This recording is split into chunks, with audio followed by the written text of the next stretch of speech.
So hi friends, welcome to our channel. Friends, మనకి government of India కింద పనిచేస్తున్నటువంటి defence research and development organisation DRDO నుంచి permanent officer స్థాయి పోస్ట్కి సంబంధించి ఈ యొక్క జాబ్ నోటిఫికేషన్ అనేది రిలీజ్ చేయడం జరిగింది. ఈ యొక్క నోటిఫికేషన్కి ఎటువంటి ఎగ్జామినేషన్ కానీ ఎటువంటి అప్లికేషన్ ఫీజు అనేది కూడా లేదు గైస్. జాబ్లో చేరగానే మనకి 37,000 రూపీస్తో పాటు ప్లస్ హౌస్ రెంట్ అలవెన్సెస్ని కూడా మనకి ప్రొవైడ్ చేయడం జరుగుతుంది. ఈ విధంగా ఈ నోటిఫికేషన్కి సంబంధించి కంప్లీట్ డీటెయిల్స్తో పాటు అప్లికేషన్ ప్రాసెస్ కూడా చెప్తాను కాబట్టి స్కిప్ చేయకుండా ఎండ్ వరకు చూసి అప్లికేషన్స్ అయితే సబ్మిట్ అయితే చేసుకోండి. ఫస్ట్ టైం మన ఛానల్ని విజిట్ చేస్తున్నా కనుక సబ్స్క్రైబ్ అయితే చేసుకోండి. అదేవిధంగా పక్కనే వచ్చే బెల్ ఐకాన్ కూడా యాక్టివేట్ చేసి పెట్టుకోండి ఫ్రెండ్స్. మీరు ఇచ్చేటువంటి లైక్స్ అలా ఎంకరేజింగ్ అండ్ మోటివేషన్గా ఉంటాయి కాబట్టి సో ప్రతి ఒక్కరు కూడా వీడియోని లైక్ చేసి మీ ఫ్రెండ్స్ అండ్ ఫ్యామిలీ మెంబర్స్కి అయితే షేర్ చేయండి friends. Okay, let's start the video. Guys, మనకి ఈ యొక్క నోటిఫికేషన్ అనేది ప్రముఖ కేంద్ర ప్రభుత్వ సంస్థ అయినటువంటి DRDO నుంచి పర్మనెంట్ జూనియర్ రీసెర్చ్ ఫెలో అని చెప్పేసి ఈ యొక్క పోస్ట్కి సంబంధించి ఈ యొక్క జాబ్ నోటిఫికేషన్ అనేది రిలీజ్ చేయడం జరిగింది. సో ఈ యొక్క పోస్ట్కి ఎవరెవరు అప్లై చేసుకోవచ్చు అని చూసుకున్నట్లయితే కనుక ఆల్ ఇండియన్ సిటిజన్స్ అందరికీ కూడా మనకి ఈక్వల్ ఛాన్సెస్ అనేవి ఇవ్వడం జరిగింది. సో మీరు ఏ స్టేట్కి చెందినా సరే ఈ యొక్క వేకెన్సీస్కి అప్లై అయితే చేసుకోవచ్చు. సో ఎటువంటి ఎక్స్పీరియన్స్ కానీ ఎటువంటి అప్లికేషన్ ఫీజు అనేది కూడా మనం పే చేయాల్సినటువంటి అవసరం అయితే లేదు గైస్. సో ఇక పోస్ట్కి అప్లై చేసుకోవడానికి మీకు ఉండాల్సినటువంటి ఏజ్ లిమిట్ విషయానికి వచ్చినట్లయితే కనుక సో మీకు మినిమం ఏజ్ వచ్చేసరికి 18 ఇయర్స్ అయితే కంప్లీట్ అయి ఉండాలి. జనరల్ అభ్యర్థులు అయినట్లయితే కనుక 28 ఇయర్స్ వరకు కూడా అప్లై అయితే చేసుకోవచ్చు. ఓబీసీ క్యాండిడేట్స్ అయితే కనుక 31 ఇయర్స్ వరకు, SC/ST క్యాండిడేట్స్ అయితే కనుక 33 ఇయర్స్ వరకు కూడా అప్లై చేసుకోవడానికి ఛాన్స్ అనేది కల్పిస్తూ ఉన్నారు. నెక్స్ట్ ఈ యొక్క పోస్ట్కి సెలెక్ట్ అయినటువంటి క్యాండిడేట్స్కి పే స్కేల్ అనేది ఏ విధంగా ఉంటుందని చూసుకున్నట్టయితే కనుక సో మంత్లీ వచ్చేసరికి మనకి 37,000 రూపీస్తో పాటుగా ప్లస్ హౌస్ రెంట్ అలవెన్సెస్తో పాటు అడ్మిసిబుల్ అలవెన్సెస్ని కూడా మనకి ప్రొవైడ్ చేయడం జరుగుతుంది. ఈ విధంగా అన్ని రకాల సెంట్రల్ గవర్నమెంట్కి సంబంధించి అలవెన్సెస్ అన్ని కలుపుకుంటే మనకి అప్రాక్సిమేట్లీ వచ్చేసరికి 40,000కి పైగా మనకి శాలరీ అనేది రావడం అనేది జరుగుతుంది. సో పోస్టుల వరకు వేకెన్సీ డీటెయిల్స్తో పాటు ఎడ్యుకేషనల్ క్వాలిఫికేషన్ కనుక చూసుకున్నట్లయితే కనుక సో ఇక్కడ మనకి డిఫరెంట్ డిసిప్లిన్స్లలో ఖాళీగా ఉన్నటువంటి జూనియర్ రీసెర్చ్ ఫెలో అని చెప్పేసి ఈ యొక్క ఉద్యోగులకి సంబంధించి ఈ యొక్క జాబ్ నోటిఫికేషన్ అనేది రిలీజ్ చేయడం జరిగింది. ఫస్ట్ ఆఫ్ ఆల్ మనకి ESC విభాగంలో వచ్చేసరికి మనకి 2 వేకెన్సీస్, నెక్స్ట్ మనకి ఇన్స్ట్రుమెంటేషన్ విభాగంలో వచ్చేసరికి ఒక పోస్ట్ అనేది కేటాయించడం జరిగింది. ఈ యొక్క పోస్ట్కి ఎవరైతే అక్కడ సంబంధిత డిసిప్లిన్స్లలో BE ఆర్ BTech అనేది కంప్లీట్ చేసినటువంటి క్యాండిడేట్స్ ఈ యొక్క జాబ్స్కి అప్లై చేసుకోవాల్సి అయితే ఉంటుంది. సేమ్ డిసిప్లిన్స్లలో ME ఆర్ MTech చేసినటువంటి క్యాండిడేట్స్ కూడా ఈ యొక్క జాబ్స్కి అప్లై చేసుకోవడానికి ఛాన్స్ అనేది కల్పిస్తూ ఉన్నారు.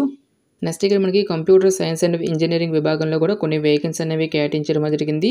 సో ఈ యొక్క పోస్టుకు కూడా కంప్యూటర్ సైన్స్ విభాగంలో BE ఆర్ BTech చేసినటువంటి క్యాండిడేట్స్ కానీ లేదంటే ME ఆర్ MTech చేసినటువంటి క్యాండిడేట్స్ కూడా ఈ యొక్క జాబ్స్కి అప్లై అయితే చేసుకోవచ్చు.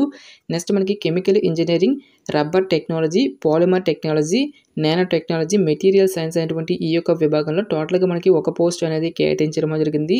ఈ యొక్క పోస్టులు కూడా సంబంధిత ట్రేడ్స్లలో ఎవరైతే BE ఆర్ BTech కానీ లేదంటే ME ఆర్ MTech చేసినటువంటి క్యాండిడేట్స్ కూడా ఈ యొక్క జాబ్స్కి అప్లై చేసుకోవడానికి ఛాన్స్ అనేది కల్పిస్తూ ఉన్నారు. నెక్స్ట్ మనకి ఓషియోనోగ్రఫీ, ఓషియన్ టెక్నాలజీ, మెటీరాలజీ అనేటువంటి ఈ యొక్క డిసిప్లిన్స్లలో టోటల్గా మనకి ఒక పోస్ట్ అనేది కేటాయించడం జరిగింది. ఈ యొక్క పోస్ట్కి వచ్చేసరికి సైన్స్కి సంబంధించినటువంటి సబ్జెక్ట్స్లలో ఎవరైతే పోస్ట్ గ్రాడ్యుయేషన్ డిగ్రీ కంప్లీట్ చేసినటువంటి క్యాండిడేట్స్ ఈ యొక్క జాబ్స్కి అప్లై అయితే చేసుకోవచ్చు. సేమ్ డిసిప్లిన్స్లో మనకి ME ఆర్ MTech చేసినటువంటి క్యాండిడేట్స్ కూడా ఈ యొక్క జాబ్స్కి అప్లై చేసుకోవడానికి ఛాన్స్ అనేది కల్పిస్తూ ఉన్నారు. నెక్స్ట్ మనకి మెకానికల్ విభాగంలో కూడా కొన్ని వేకెన్సీ అనేవి కేటాయించడం జరిగింది. ఈ యొక్క పోస్టుకి కూడా మనకి సంబంధిత డిసిప్లిన్స్లలో BE ఆర్ BTech కానీ ME ఆర్ MTech చేసినటువంటి క్యాండిడేట్స్ కూడా ఈ యొక్క జాబ్స్కి అప్లై అయితే చేసుకోవచ్చు. నెక్స్ట్ మనకి ఆప్టో ఎలక్ట్రానిక్స్ విభాగంలో కూడా ఒక పోస్ట్ అనేది కేటాయించడం జరిగింది. ఈ యొక్క పోస్ట్కి వచ్చేసరికి ఆప్టో ఎలక్ట్రానిక్స్ విభాగంలో BE ఆర్ BTech కంప్లీట్ చేసినటువంటి క్యాండిడేట్స్ లేదంటే పోస్ట్ గ్రాడ్యుయేషన్ డిగ్రీ కంప్లీట్ చేసినటువంటి క్యాండిడేట్స్ కూడా ఈ యొక్క జాబ్స్కి అప్లై అయితే చేసుకోవచ్చు. ఫైనల్గా మనకి ఫిజిక్స్ విభాగంలో కూడా కొన్ని వేకెన్సీ అనేవి కేటాయించడం జరిగింది. ఈ యొక్క పోస్టులకు వచ్చేసరికి సైన్స్కి సంబంధించినటువంటి డిసిప్లిన్స్లో పోస్ట్ గ్రాడ్యుయేషన్ డిగ్రీ అనేది ఎవరైతే కంప్లీట్ చేసినటువంటి క్యాండిడేట్స్ ఉంటారో ఆ యొక్క క్యాండిడేట్స్ మాత్రమే ఈ యొక్క జాబ్స్కి అప్లై చేసుకోవాల్సి అయితే ఉంటుంది. సో నోటిఫికేషన్లో మెన్షన్ చేసేటువంటి యొక్క పర్టికులర్ క్వాలిఫికేషన్తో పాటు ఎవ్రీ ఇయర్ కండక్ట్ చేసేటువంటి నెట్ కానీ లేదంటే గేట్ ఎగ్జామినేషన్కి సంబంధించినటువంటి స్కోర్ కార్డ్ అనేటువంటిది కూడా మీకు కంపల్సరీగా అయితే మీకు ఉండాల్సి అయితే ఉంటుంది గైస్.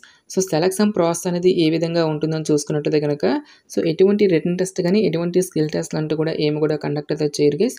సో ఎవరైతే ఈ రిక్రూట్మెంట్కి అప్లికేషన్స్ అనేవి సబ్మిట్ చేసినటువంటి క్యాండిడేట్స్ నుంచి అప్లికేషన్స్ని షార్ట్ లిస్ట్ చేసి ఒక షార్ట్ లిస్ట్ అయినటువంటి క్యాండిడేట్స్కి కేవలం మనకి ఒకే ఇంటర్వ్యూ అనేది కండక్ట్ అయితే చేయడం జరుగుతుంది. సో ఈ యొక్క ఇంటర్వ్యూ కనుక మీరు క్లియర్ చేసినట్లయితే కనుక డైరెక్ట్గా మీకు డాక్యుమెంట్ వెరిఫికేషన్ అనేది చేసి ఈ యొక్క వేకెన్సీస్కి ఎంపిక అయితే చేయడం జరుగుతుంది. సో మనకి అందరికీ కూడా మనకి రెస్పాన్స్ అనేది రాదు గైస్. ఓన్లీ షార్ట్ లిస్ట్ అయినటువంటి క్యాండిడేట్స్కి మాత్రమే మనకి ఈ యొక్క ఇంటర్వ్యూకి సంబంధించిన డీటెయిల్స్ అనేవి మీకు రిజిస్టర్డ్ ఈమెయిల్ ఐడి అనేది ఏదైతే ఉంటుందో ఈ యొక్క ఈమెయిల్ ఐడికి ఫర్దర్గా ఈ యొక్క ఇంటర్వ్యూకి సంబంధించిన డీటెయిల్స్ అన్నిటిని కూడా మీకు ఇంటిమేట్ అయితే చేయడం జరుగుతుంది. సో ఒక ఈమెయిల్లో మీకు ఇంటర్వ్యూకి సంబంధించిన కంప్లీట్ డీటెయిల్స్ అన్నింటినీ కూడా మనకు ఇక్కడ ఈమెయిల్ అయితే మెన్షన్ చేయడం జరుగుతుంది గైస్. ఈ యొక్క ఈమెయిల్లో మెన్షన్ చేసేటువంటి ఈ యొక్క అడ్రస్కి మీరు మీకు ఒరిజినల్ సర్టిఫికేట్స్తో పాటు 1 సెట్ ఆఫ్ జిరాక్స్ కాపీస్ని కూడా పట్టుకొని డైరెక్ట్గా మీరు ఇంటర్వ్యూస్కి అయితే అటెండ్ అయితే అవ్వాల్సి అయితే ఉంటుంది.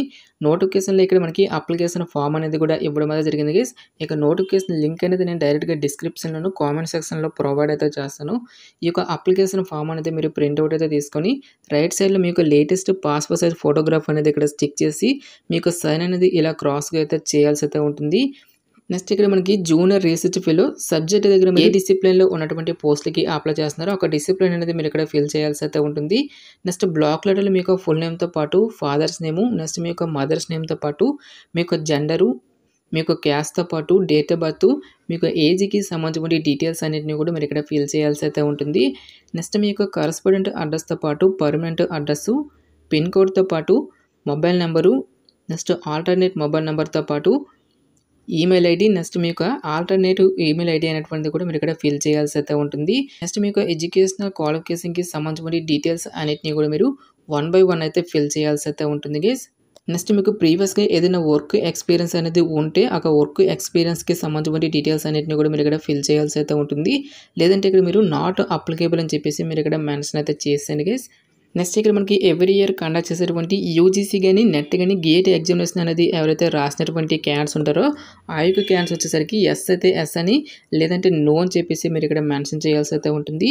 సో ఎవరైతే ఎగ్జామినేషన్ అనేది రాసినటువంటి క్యాండిడేట్స్ వచ్చేసరికి మీకు రోల్ నెంబర్తో పాటు ఏ ఇయర్లో రాశారు ఒక స్కోర్తో పాటు ఒక వ్యాలిడిటీకి సంబంధించిన కంప్లీట్ డీటెయిల్స్ అన్నింటినీ కూడా మీరు ఇక్కడ ఇవ్వాల్సి అయితే ఉంటుంది. నెక్స్ట్ ఇక్కడ మనకి 10th పాయింట్లో వచ్చేసరికి have you ever been debarred for recruitment examination by any government agency అని చెప్పేసి ఇవ్వడం జరిగింది. సో ఇక్కడ మీరు నో అని చెప్పేసి మెన్షన్ అయితే చేస్తాను గైస్. 11th పాయింట్ దగ్గర మీ యొక్క నేమ్ అనేది ఫిల్ చేసి మీకు ప్లేస్తో పాటు అప్లికేషన్స్ అనేవి ఏ డేట్ని అయితే సెండ్ చేస్తున్నారో ఒక డేట్ అనేది ఇచ్చేసి మీకు సిగ్నేచర్ అనేది ఇక్కడ చేయాల్సి అయితే ఉంటుంది. సో ఈ యొక్క అప్లికేషన్ ఫామ్తో పాటు మీకు ఎడ్యుకేషనల్ క్వాలిఫికేషన్కి సంబంధించిన సర్టిఫికేట్స్ అన్నిటిని కూడా మీరు అప్లికేషన్ ఫామ్కి అటాచ్ అయితే చేయాల్సి అయితే ఉంటుంది. నెక్స్ట్ మీ యొక్క ఆధార్ కార్డుతో పాటు గేట్ ఎగ్జామినేషన్కి సంబంధించిన score card, latest caste certificate, ఈ విధంగా మీకు ఎడ్యుకేషనల్ క్వాలిఫికేషన్కి సంబంధించిన కంప్లీట్ సర్టిఫికేట్స్ అన్నిటిని కూడా మీరు అప్లికేషన్ ఫామ్కి అటాచ్ అయితే చేయాల్సి అయితే ఉంటుంది. ప్రతి ఒక్క జిరాక్స్ కాపీస్ అన్నిటిపై కూడా సెల్ఫ్ అటెస్టేషన్ అంటే మీకు సైన్ అనేది కంపల్సరీగా చేయాల్సి అయితే ఉంటుంది గైస్. ఈ యొక్క అప్లికేషన్ ఫామ్స్ అన్నిటిని కూడా ఒక ఎన్వలప్ కవర్లో పెట్టేసి ఈ యొక్క ఎన్వలప్ కవర్పై application for junior research fellow 2024 అని చెప్పేసి మీరు ఇక్కడ టాప్లో అయితే మెన్షన్ చేయాల్సి అయితే ఉంటుంది గైస్. లెఫ్ట్ సైడ్లో వచ్చేసరికి మీకు ఫ్రమ్ అడ్రస్ అనేది ఇచ్చేసి రైట్ సైడ్లో మనకి నోటిఫికేషన్లో ఏ అడ్రస్ అనేది ఇచ్చారో ఆ యొక్క అడ్రస్ అనేది మీరు ఇక్కడ ఫిల్ చేయాల్సి అయితే ఉంటుంది.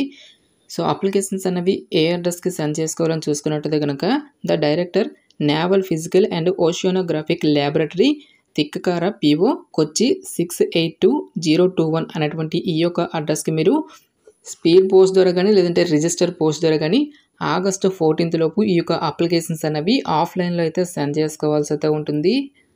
నెక్స్ట్ ఈ యొక్క పోస్ట్లకి సెలెక్ట్ అయినటువంటి క్యాండిడేట్స్కి ఇనిషియల్గా పోస్టింగ్ అనేది మనకి అదర్ స్టేట్స్లో వచ్చినప్పటికీ కూడా సో ప్రొబేషన్ పీరియడ్ అనేది కంప్లీట్ అయిన తర్వాత ఫర్దర్గా మన యొక్క సొంత రాష్ట్రాలకు కూడా ట్రాన్స్ఫర్ చేసుకున్నటువంటి ఛాన్స్ అనేది కూడా ఉంటుంది. కాబట్టి ఇంట్రెస్ట్ ఎలిజిబుల్ క్యాండిడేట్స్ డెఫినెట్గా ఈ యొక్క రిక్రూట్మెంట్కి అప్లై అయితే చేసుకోండి. ఇక నోటిఫికేషన్కి సంబంధించినటువంటి లింక్స్ అన్నిటిని కూడా వీడియో డిస్క్రిప్షన్లోను కామెంట్ సెక్షన్లో అయితే మెన్షన్ అయితే చేస్తాను గైస్. ఇంకా ఇక నోటిఫికేషన్కి సంబంధించి మీకు ఎటువంటి డౌట్స్ వచ్చినా సరే నాకు కామెంట్ సెక్షన్లో కామెంట్ అయితే చేయండి. ఇటువంటి మరిన్ని జాబ్ అప్డేట్స్ కోసం మన ఛానల్ని సబ్స్క్రైబ్ చేసుకుని బెల్ ఐకాన్ కూడా యాక్టివేట్ చేసి పెట్టుకోండి ఫ్రెండ్స్. సో ఇది ఫ్రెండ్స్ ఇవాళ వీడియో. రేపు మరొక మంచి అప్డేట్తో మళ్ళీ మీ ముందుకు రావడం జరుగుతుంది. Thanks for watching. Have a nice day.